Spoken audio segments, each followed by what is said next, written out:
Hai semuanya, apa kabar? Sehat, sukses, bahagia selalu ya. Jangan lupa subscribe dulu, karena subscribe itu gratis, dan bagikan ke semua platform media sosial Anda agar kami dapat lebih berkembang dalam memberikan informasi, insight, dan juga edukasi. Bagi Anda yang selama ini sudah mendukung kami, mensubscribe, dan juga membagikan channel ini, kami ucapkan terima kasih dari lubuk hati yang paling dalam. Mari kita mulai market outlook untuk perdagangan hari ini. Perdagangan terakhir di minggu ini, Jumat 7 Agustus 2020. Kalau kita lihat tadi malam, market Amerika kembali menguat cukup tajam, di mana Dow Jones, Nasdaq, dan S&P kompak bertumbuh di atas 0,6%. Dan Nasdaq sendiri ditutup di atas 11.000 untuk pertama kalinya, jadi all time high. Saham-saham di Amerika dipimpin kenaikannya oleh saham-saham tech dan juga dituntun oleh isu tentang kebijakan tentang stimulus terbaru dari pemerintah Amerika yang memang akan terus mengeluarkan stimulus, terutama untuk menjaga peluang Presiden Trump memenangkan pemilu Amerika di bulan November. Selain itu, data unemployment yang di atas konsensus menyebabkan bursa Amerika melaju. Dow Jones menguat 185,5 poin atau 0,68% ke 27.387.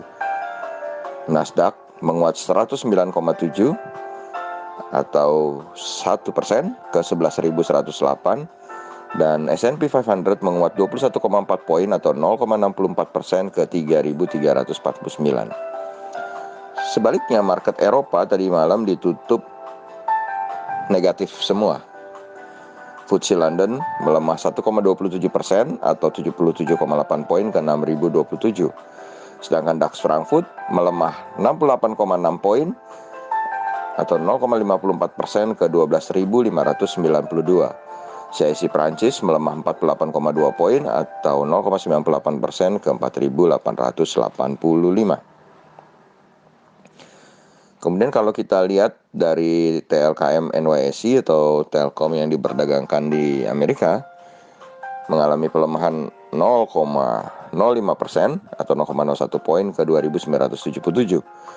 Sebaliknya Eido kembali perkasa menguat 0,63% atau 0,12 poin ke 19,22. Kemudian kita pindah ke komoditi. Komoditi hari ini bergerak cukup mix, di mana coal atau batubara mengalami pelemahan. Batubara Newcastle melemah 2,71% ke 50,2, sedangkan batubara Rotterdam melemah 1,57% juga ke 50,2 juga. Wah, angkanya kembar ya. Kemudian kalau kita lihat timah juga melemah 1,28% atau 182,5 poin ke 17.832,50.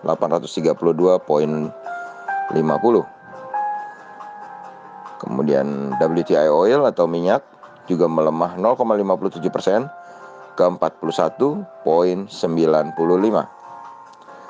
Yang menguat adalah emas, kembali terus rally, melanjutkan rally-nya,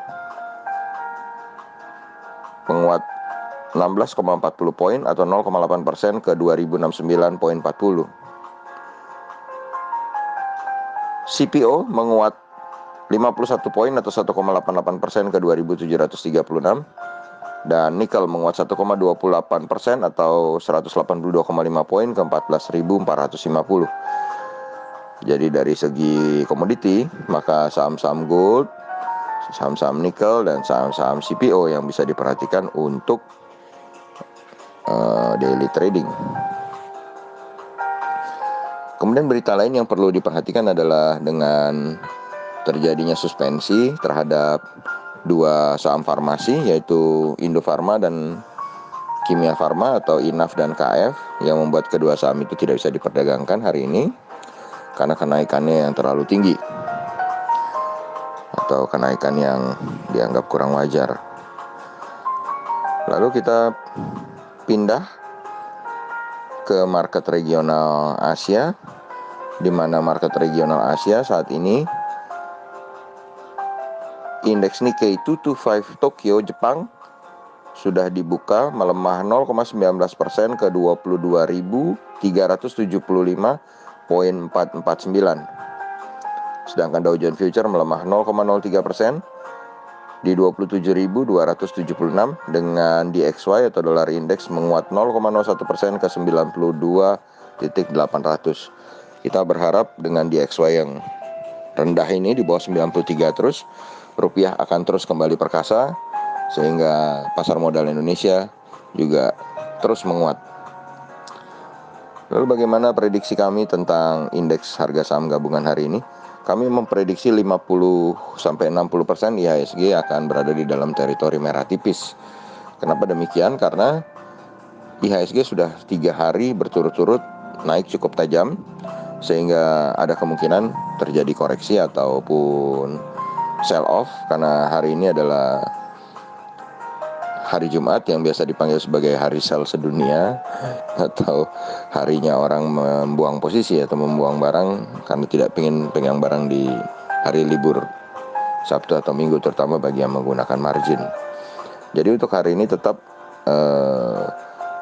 Anda harus melihat kemana arah market, karena kalau memang IHSG akan koreksi, maka segala rekomendasi, segala bentuk pilihan trading akan menjadi lebih sulit karena indeksnya merah.